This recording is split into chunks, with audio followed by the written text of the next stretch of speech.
Assalamualaikum warahmatullahi wabarakatuh. Dalam rangka mendukung manajemen Fakultas Ekonomi dan Bisnis Universitas Halu Oleo Unggul dan Going to Global dan membiasakan diri dalam interaksi sosial, maka izinkan kami mendiskusikan regulasi dan kebijakan vintage.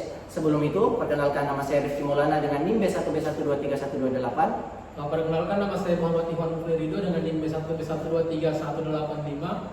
Dan perkenalkan, nama saya Muhammad Ilham Hidayat Mansur dengan NIM B1B1231186. Baik, saya akan bertanya kepada saudara Rifki. Kan di sini tuh kita belajar tentang sandbox. Bagaimana pemahaman Anda tentang konsep sandbox itu sendiri? Nah, jadi kalau kita ngomongin tentang perkembangan dunia vintage ini, teknologi keuangan yang makin pesat, tentu saja muncul satu pertanyaan besar. Bagaimana cara biar inovasi tetap jalan, tapi sistem keuangan tetap aman dan terlindungi. Nah, disinilah konsep regulatory sandbox berperan.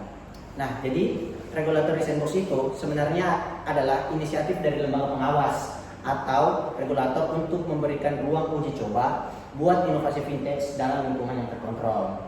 Jadi, startup atau perusahaan vintage bisa ngetes nih produk dan model bisnis di dunia nyata, tapi tetap di bawah pengawasan regulator itu. Contohnya, di Inggris, sejak tahun 2014, otoritas keuangan mereka yang dikenal sebagai Financial Conduct Authority atau FCA meluncurkan program yang namanya Project Innovate. Nah, dari Project Innovate ini, perusahaan bisa menguji coba produk keuangan baru tanpa harus langsung memenuhi semua persyaratan lisensi yang biasanya ribet. Tujuannya apa? Jadi tujuannya supaya inovasi tetap bisa berkembang, tetapi tetap ada kontrol agar konsumen dan sistem keuangan tetap terlindungi.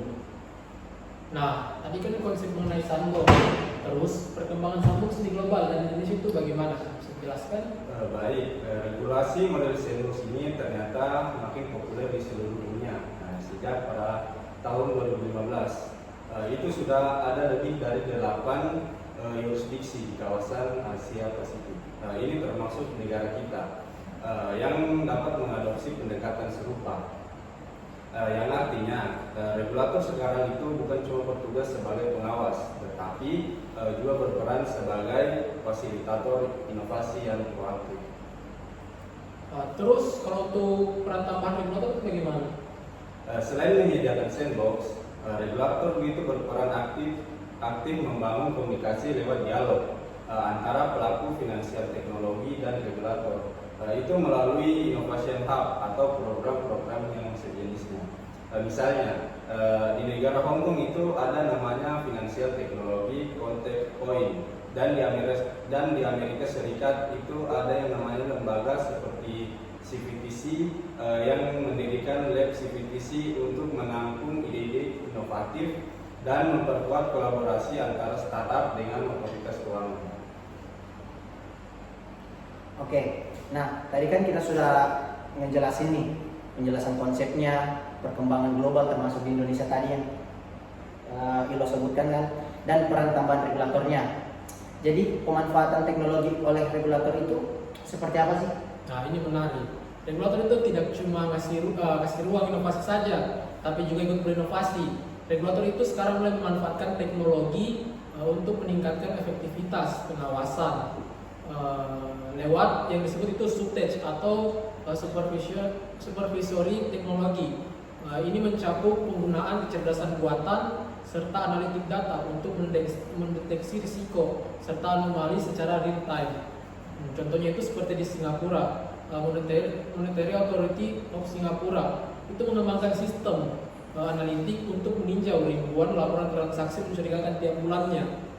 Jadi bisa dibilang regulator itu tidak hanya sebagai konvensional, tetapi itu makin pintar dalam mengawasi industri keuangan digital. Nah, jadi dapat kita simpulkan itu peran regulator dalam era vintage itu mencakup banyak hal, mulai dari menyediakan ruang uji coba lewat sandbox, membimbing pelaku industri lewat kebijakan yang adaptif, sampai membantu mereka mengadopsi teknologi terbaru biar pengawasan teknologi itu serta keuangan tetap efektif di tengah pesatnya inovasi. Dengan cara ini, regulator itu bukan lagi sekedar pengawas, tapi juga mengambil peran sebagai partner dalam mendorong ekosistem keuangan digital yang aman, inovatif, serta berkelanjutan.